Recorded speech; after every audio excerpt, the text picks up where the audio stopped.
Have you ever asked yourself, why do I keep falling for the wrong people? You meet someone, it feels exciting, intense, magnetic. You tell yourself, this time it's different.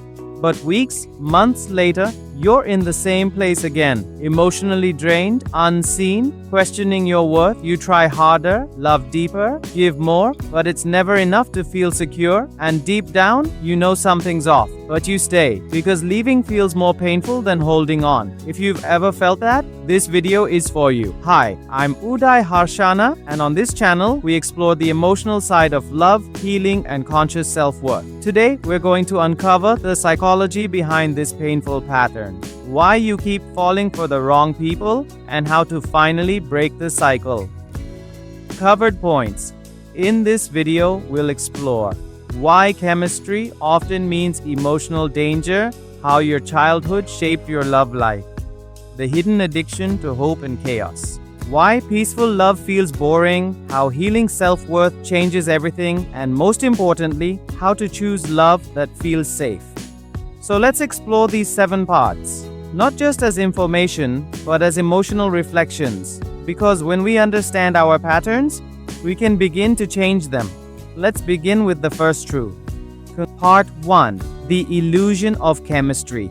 We think it's love because it feels like electricity, the spark, the butterflies, the racing heart. But often, what we call chemistry is just trauma meeting trauma. We're drawn to what feels familiar, and not necessarily what's good for us.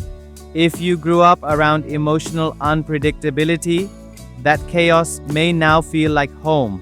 So when someone makes you feel on edge, constantly guessing, constantly chasing, it might not be love. It might just be your nervous system responding to familiar instability.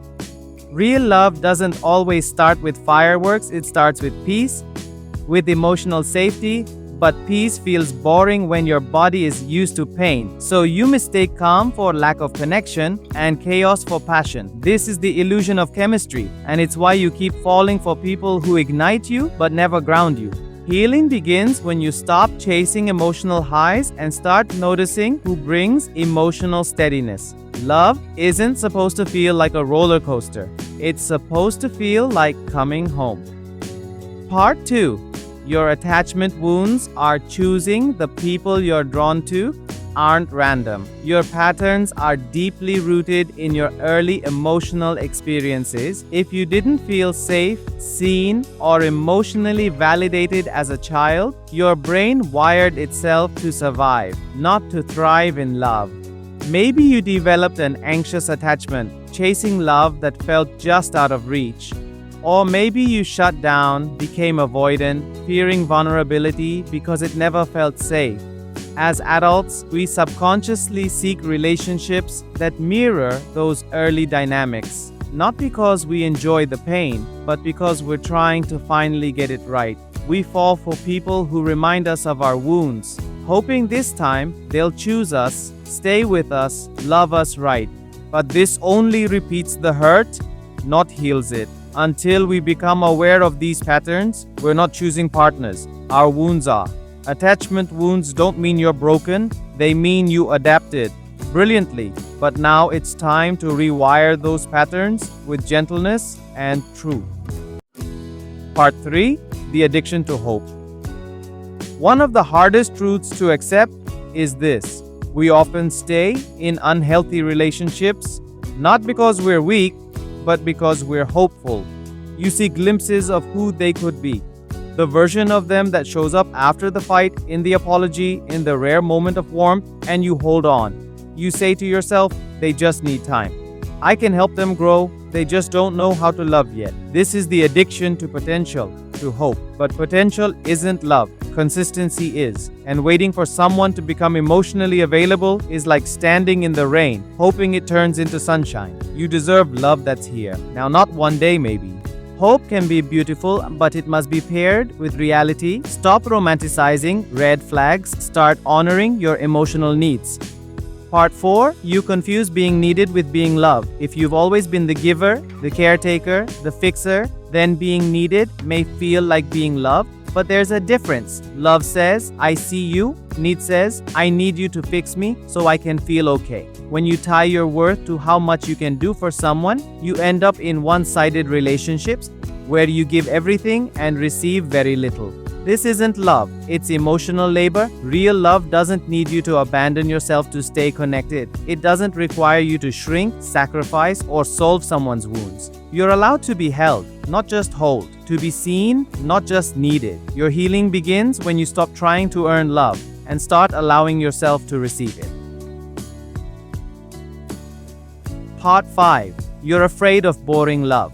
Here's a deep truth most people don't talk about. Peaceful love can feel uncomfortable, even scary. If you've lived through emotional chaos, you say you want stability, safety, security, but when someone shows up with calm energy, clear communication, and consistency, you feel uneasy. It feels too easy or not exciting enough.